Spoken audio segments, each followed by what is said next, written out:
Hello friends, I am Sunita Fadkule from Jaywantrao Sound College of Engineering, Hadapsar, Pune.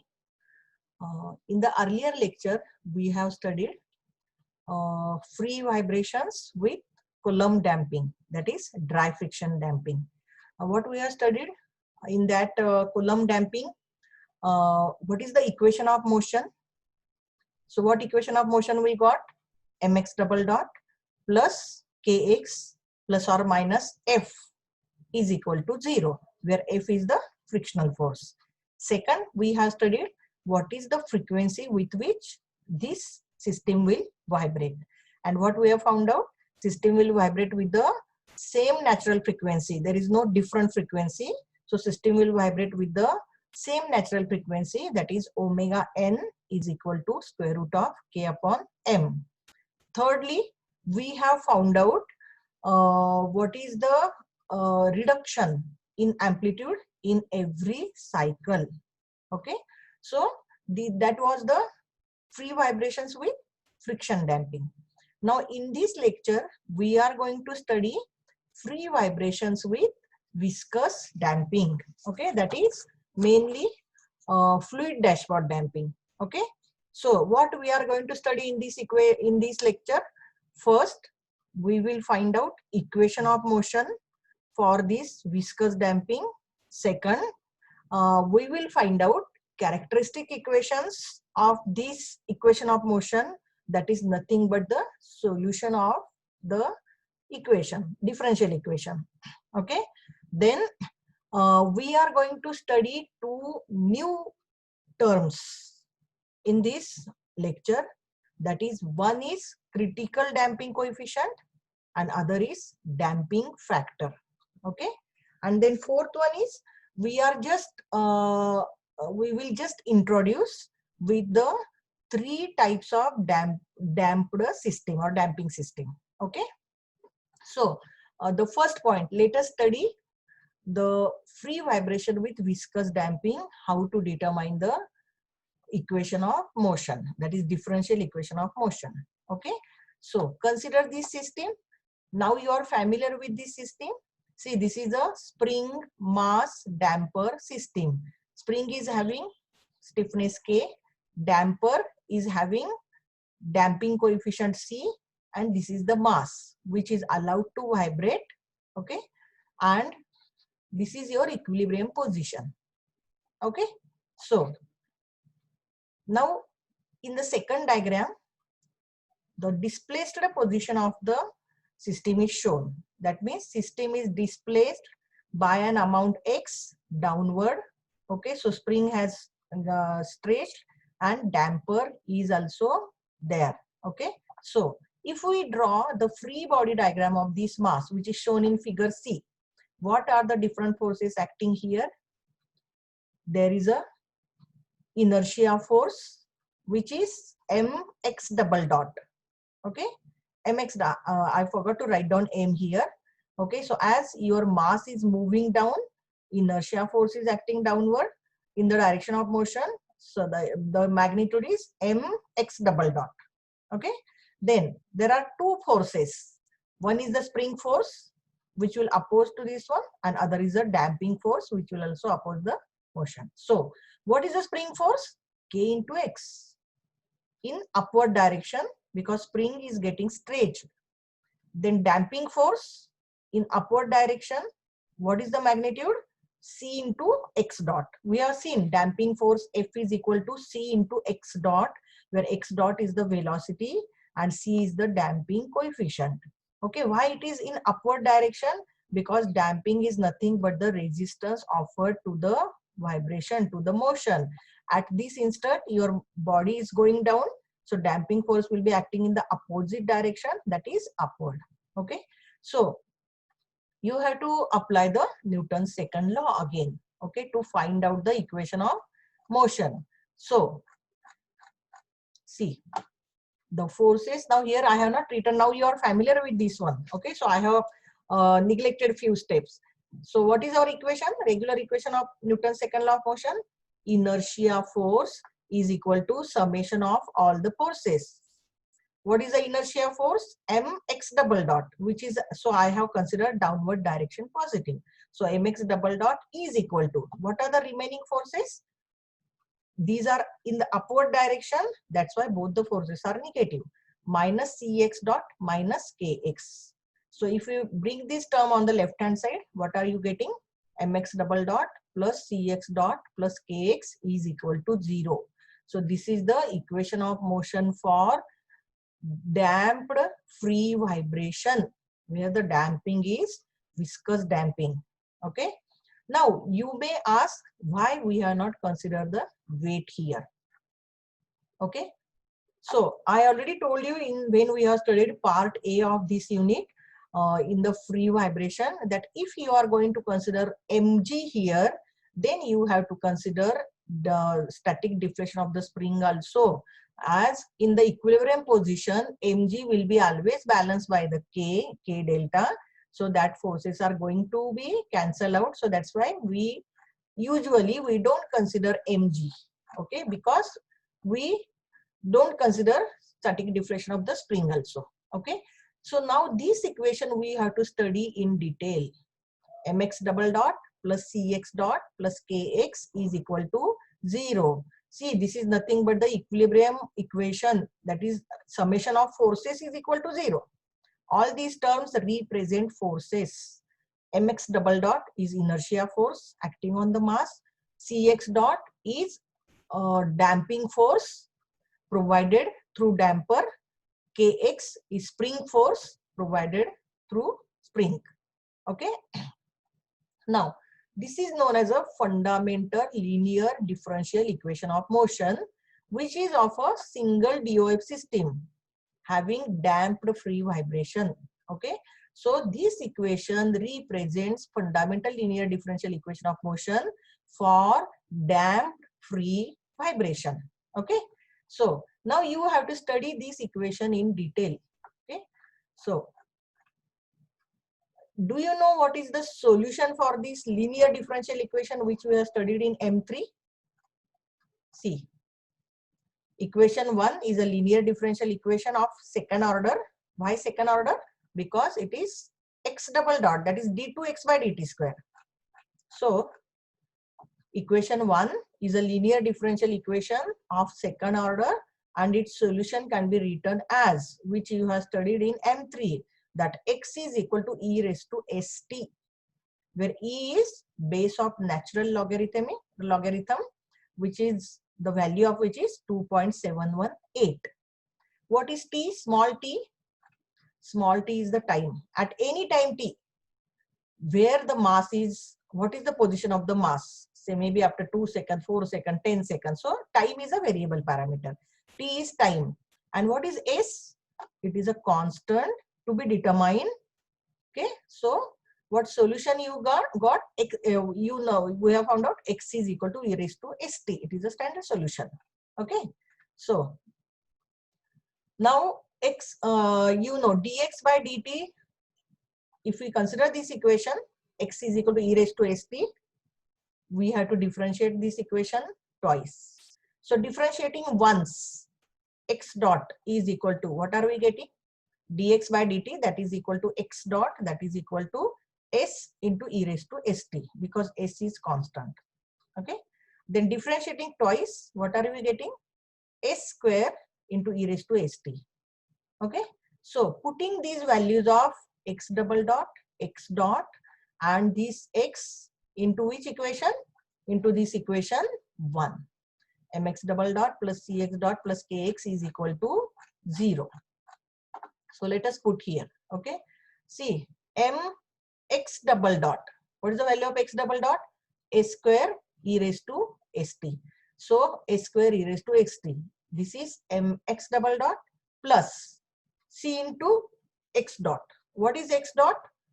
S into e raised to st. So s into e raised to st plus k into x. What is x? E raised to st is equal to 0. Now see which term is common in these three, say three terms, e raised to st. So you can take e raised to st common. So what is remaining in the bracket? M s square plus cs plus k bracket complete, e raised to st is equal to 0. Okay. Now, when right hand side is 0, either e raised to st is equal to 0 or this bracket is equal to 0. Now, I cannot take e raised to st is equal to 0 because e raised to st is represented by x. What is x? It is the displacement of mass m. So if displacement is 0, vibrations never exist. So displacement cannot be equal to 0. Hence, e raised to st cannot be equal to 0. Okay. So what will be equal to 0 then? Naturally, ms square plus cs plus k is equal to 0. Okay. Now, divide by m. So s square plus c upon m into s plus k upon m is equal to 0. So this equation is called as characteristic equation of the vibratory system. Okay.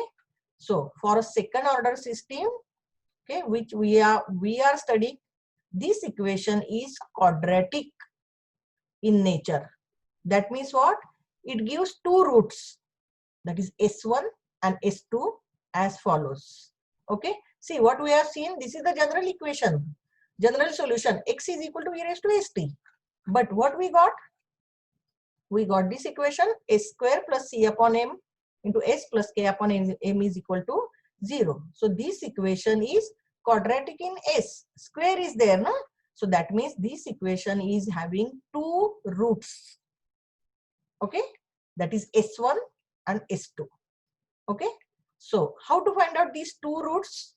S1 and S2 is equal to, apply this formula, you know, which you have studied in 10th only, how to find out roots of the system. So what is the formula? Minus b plus or minus square root of b square minus 4ac upon twice a.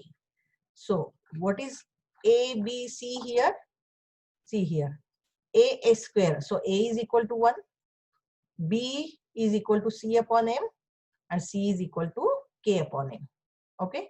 So when you put this value here you can say, okay, is equal to minus c upon m plus or minus square root of b square, that is c square upon m square, minus 4ac, that is k upon m, upon 2a, that is 2 into 1. Okay. Take this 2 for this first term here. So first term will be minus c upon 2m, plus or minus, take this 2 into the square root. So it will become 4. Okay. So square root of c upon 2m bracket square. That means it is 4 only, minus these 4 and these 4 will be cancelling out. So what is remaining? K upon m. Okay. So this I have written here. So what are the roots of the characteristic equation? S1 and S2 is equal to minus 2c upon 2 minus c upon 2m plus or minus square root of c upon 2m bracket square minus k upon m. Okay. So what is your solution now? As there are two roots, S1 and S2. So x is equal to e raised to S1t and x is equal to e raised to S2t. These two are the solutions. Okay.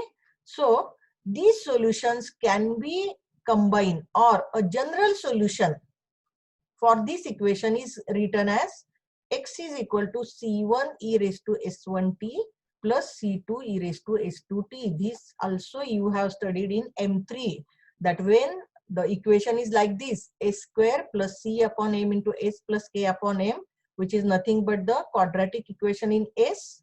So there are two roots and the general solution for this equation is given by x is equal to c1 into e raised to S1t plus c2 into e raised to S2t, where S1 and S2 are representing two roots of the system, and C1 and C2 are two arbitrary constants to be determined from initial conditions that we'll see later on.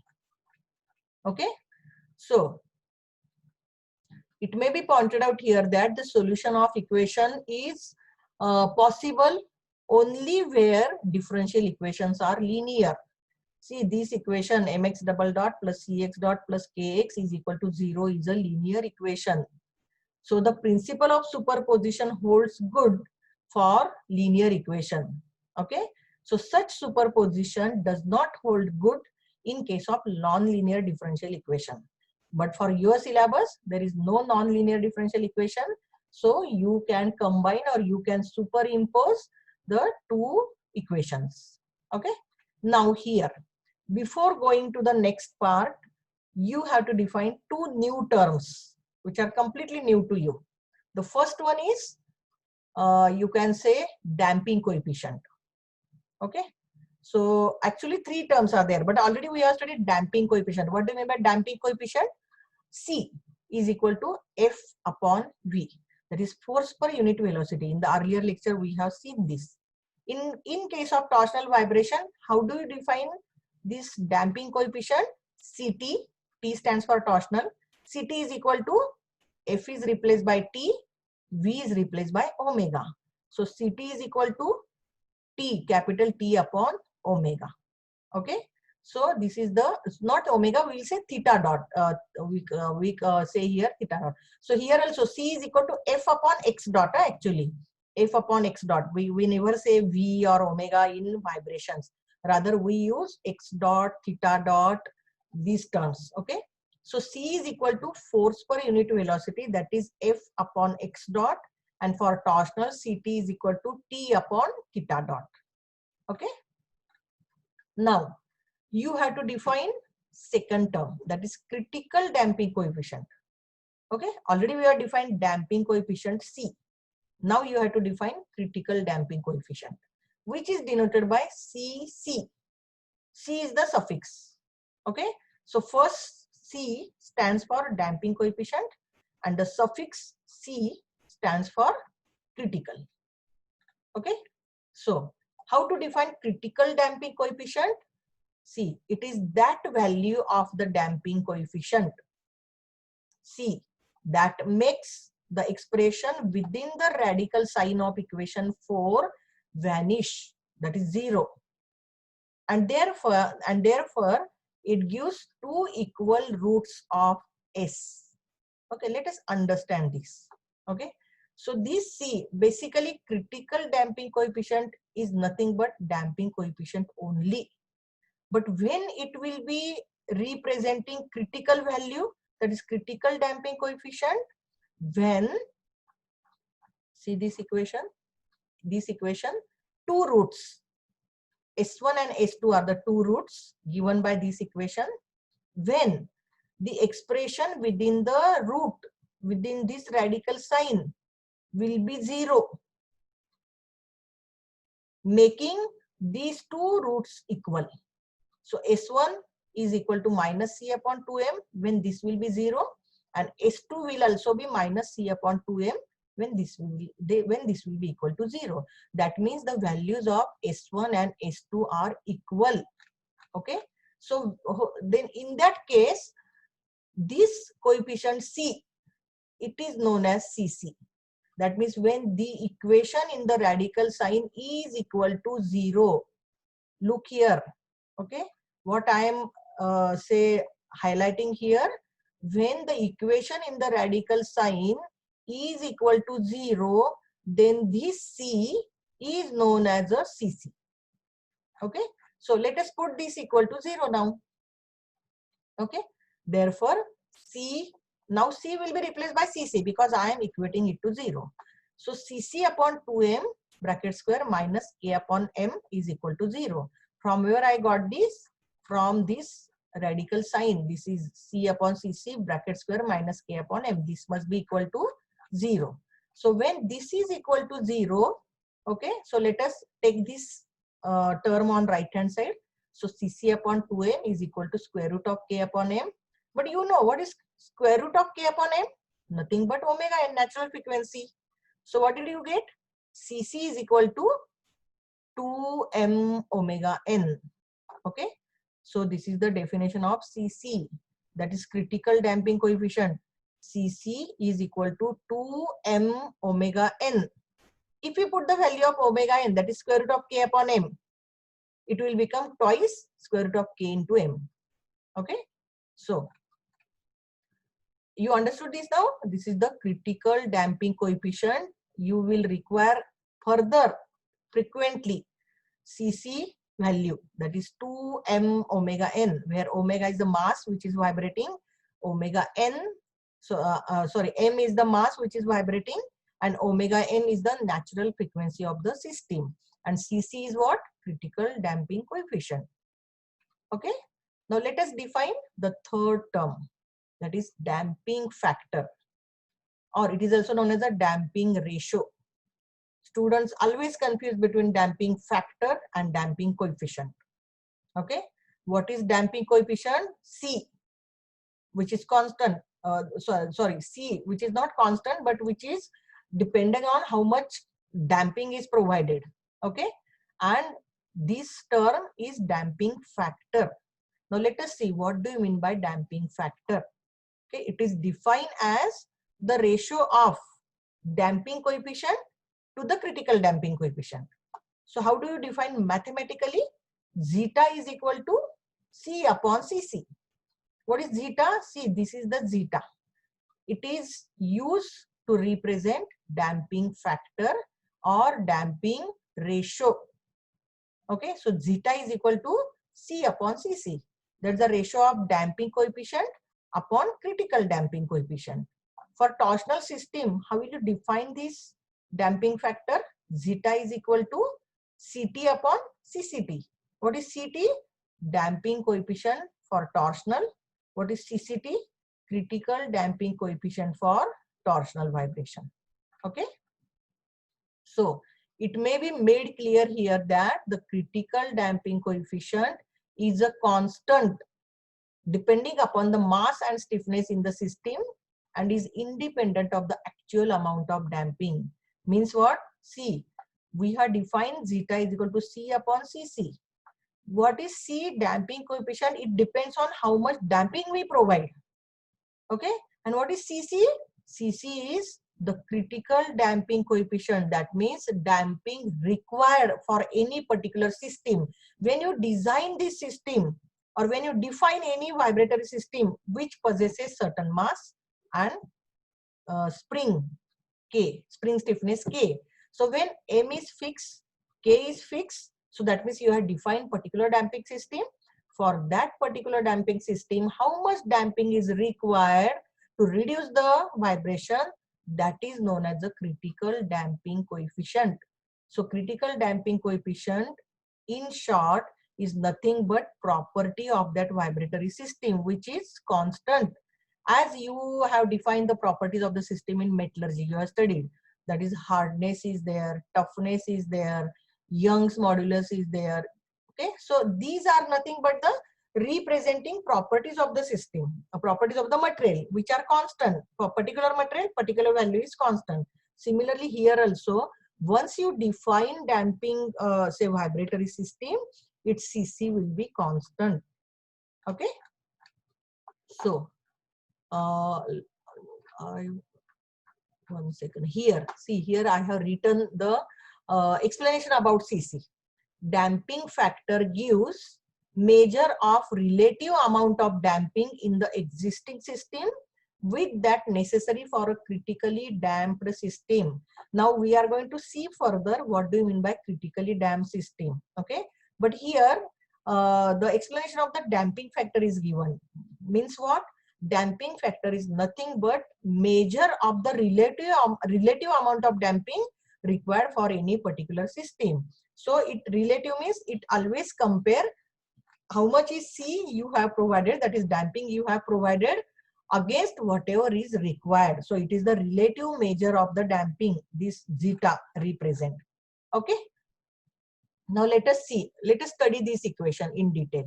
Okay. Equation 4. Which is equation 4? This. Where is that one? See, equation 4 is this one. Okay. S1 and S2. Minus C upon 2m plus or minus square root of C upon 2m bracket square minus K upon m. Okay. So if you study this equation, okay, is that one? So C upon 2m. Now we will just consider this term C upon 2m. I can write C upon 2m is equal to C upon Cc into Cc upon 2m. That means what I did, I have multiplied by Cc and I have divided by Cc. I have divided by Cc. That doesn't change the value of this equation. Okay. So what is C upon Cc? Just now we have defined C upon Cc is zeta. Okay. And what is Cc upon 2m? See here. Cc upon 2m is what? Omega n. Because that is equal to square root of k upon m. So Cc upon 2m is omega n. So putting these two values here, C upon Cc is zeta, Cc upon 2m is omega n. What did you get for C upon 2m? So C upon 2m is equal to zeta into omega n. Okay. Now if you put the value of C upon 2m into this equation, equation 5.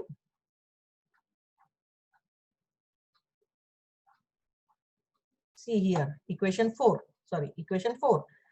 which represents roots of the equation, that is S1 and S2. Okay, so S1 and S2 are given by, say S1 is positive, S2 is negative. Okay, that's why plus or minus. So S1 and S2 are given by minus C upon 2m plus or minus square root of these two terms. So here we have to put the values of C upon 2m now. What did you find out? C upon 2m is zeta into omega n. Okay, so putting value of C upon 2m here, you are getting, see, S1 and S2 is equal to minus zeta plus or minus square root of zeta square minus 1 into omega n. Okay, what is the first term? Zeta into omega n, minus zeta into omega n. And what is the second term? Into the square root, say, C upon 2m.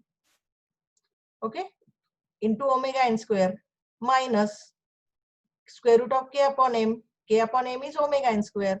Okay, so omega n you have taken common out of square root. So omega n is common to both the terms. Okay, so what did you get here? Minus zeta plus or minus square root of zeta square minus 1. Did you understand? This is very important equation. I will again explain here. Okay, how did we get this? Get that equation? C.